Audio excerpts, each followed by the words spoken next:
कहानी की शुरुआत होती है केसी नाम की एक लड़की से, जो थोड़ी उदास और अकेली अपनी दोस्त के बर्थडे में रेस्टोरेंट में बैठी थी। वो बाकी लड़कियों की तरह ज्यादा चुलबुली नहीं थी, अपने में खोई खोई रहती थी। यार पार्टी के बाद क्लेयर, जिसका जन्मदिन है, उसके पिता पूछने लगे कि बेटा केसी, तुम्हारे पापा नहीं आएंगे क्या तुम्हें लेने? इस पर केसी ने बताया कि मेरे पापा नहीं है, मैं अपने अंकल के साथ रहती हूँ, उनकी गाड़ी थोड़ी खराब हो गई है, आप लोग चले जाइए, वो आ जाएंगे। लेकिन क्लेयर के पिता को उसे वहाँ अकेला छोड़ना ठीक नहीं लगा। उन्होंने केसी से कहा कि कोई बात नहीं, मैं तुम्हें घर छोड़ दूंगा। और अब केसी, क्लेयर और मार्शा तीनों गाड़ी में बैठ गई।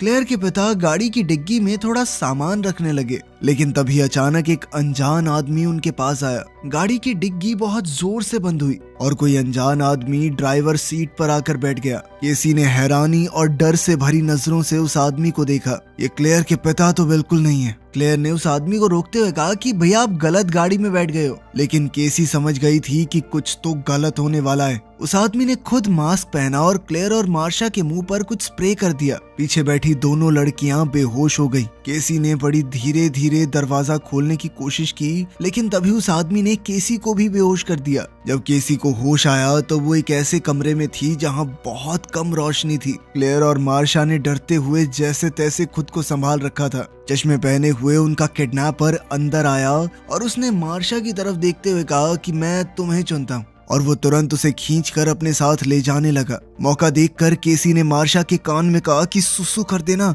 सुसु। और फिर कुछ ही मिनटों में वो आदमी मार्शा को रोते हुए वहां अंदर छोड़ गया। वो बहुत गुस्से में लग रहा था और उसने दरवाजा फट से बंद कर दिया। मार्शा ने केसी और क्लेयर को बताया, इस आदमी का नाम शायद डेनिस है, इसने मुझे वहां ले जाकर कपड़े उतार कर नाचने को कहा, लेकिन जैसे ही मैंने सुसु कर दिया तो वो मुझे वापस छोड़ गया। इस पर केसी ने बताया कि मैंने देख लिया था, इस आदमी को ओसीडी है, धूल, गंदगी, जर्म्स ये सब सहन नहीं होता ऐसे लोगों से। सफाई की गंदी आदत होती है इन्हें। जब तुम्हारी गाड़ी में बैठा था, हमें किडनैप करने आया था, लेकिन फिर भी चीजें साफ कर रहा था, आदत है ना। क्लेयर बाकी दोनों लड़कियों को संभालते हुए कहने लगी कि डरो मत, सब ठीक हो जाएगा, हम मिलकर उसका मुकाबला करेंगे।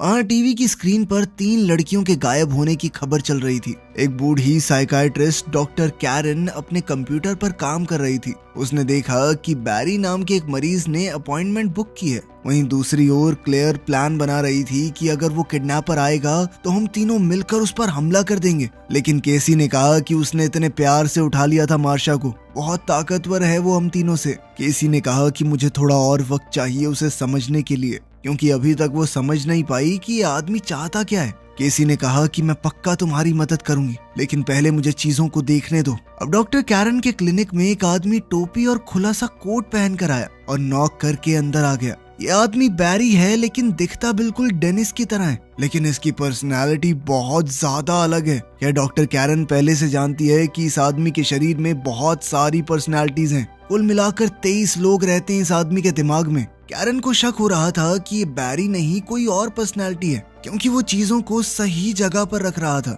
ये हरकतें तो डेनिस की हैं। खैर लड़कियां अभी भी उस बंद कमरे के दरवाजे से झांकने की कोशिश कर रही थी। उन्होंने देखा कि शायद किडनैपर के साथ कोई औरत भी है। ये औरत डेनिस से बात कर रही थी, जो लड़कियों के हिसाब से किडनैपर का नाम है। अचानक से वो औरत दरवाजे के पास आई और उसने कमरे का दरवाजा खोला। लड़कियों ने देखा कि ये कोई और नहीं बल्कि वही आदमी है। उसने बस लड़कियों के कपड़े और हील पहनी हुई थी। ये देखकर वो लड़कियां हक्की बक्की रह गई। वो सोच में पड़ गई कि उनका किडनैपर औरत के कपड़ों में क्यों है। मैंने डेनिस से बात की है, वो तुम्हें परेशान नहीं करेगा। और फिर वो वहां से दरवाजा बंद करके चली गई। उस बिना खिड़की के कमरे में मार्सिया और क्लेयर एक दूसरे से बात करने लगे कि पागल है ये आदमी, खुद से ही बातें किए जा रहा है, ये हमें मार देगा, छोड़ेगा नहीं। तभी कुछ देर बाद उनका किडनैपर डेनिस कमरे में एक बाल्टी के साथ आया। वो गुस्से से बड़बड़ा रहा था कि बाथरूम इतना गंदा क्यों है। उसने लड़कियों को सफाई का सामान देकर कहा कि इसे साफ रखा करो, ठीक है। उसने साथ ही ये भी कहा कि मैंने पेट्रिसिया से वादा किया है, मैं तुम्हें छूऊंगा तक नहीं,